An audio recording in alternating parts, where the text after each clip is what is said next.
Our top story, we've seen more officer-involved shootings in Weber County. One police chief tells us these are not easy situations to handle. Still, one Utah organization is demanding immediate change. ABC4's Brittany Johnson was first to obtain these numbers. She joins us now live from Weber County with the details. Brittany. That's right, Glenn. A majority of these officer-involved shootings are actually happening right here in Ogden. It was just last week that Ogden city officials provided evidence proving that their city is actually getting safer. But at the same time, officer-involved shooting incidents are on the rise. Drop that knife! Drop the knife! You're listening to the sound of bullets. Multiple gunshots fired at Jamal Bell inside his Harrisville apartment. He survived. Bell is one of 8 Weber County residents shot by police in the last year.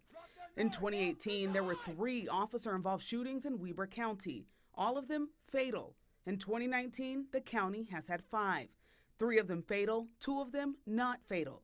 6 of these shootings have been ruled justified.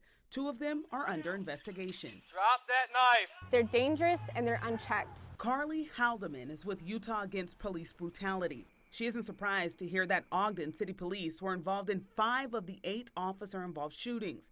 The organizer says Ogden's police force uses aggressive tactics. I think it's completely excessive, just like 5 officers being shot by civilians would be excessive.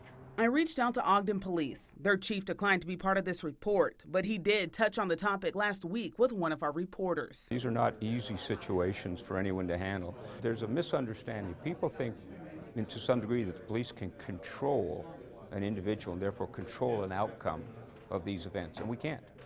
The individual involved is the one who ultimately decides how it's going to end. These officers need to be trained to deal with people who are in desperate situations, just like when they're able to detain mass shooters who go into Walmarts in El Paso, Texas. And Utah Against Police Brutality wants all police departments in Utah to initiate some of the following. They want nonviolent strategies used by officers, de-escalation tactics, and if those tactics aren't followed, they want those officers to be held accountable. They also want all police officers in the field to be wearing body cameras. And finally, they want independent civilian oversight committee to be investigating these incidents. For now, reporting live tonight in Ogden, I'm Brittany Johnson, ABC4 News.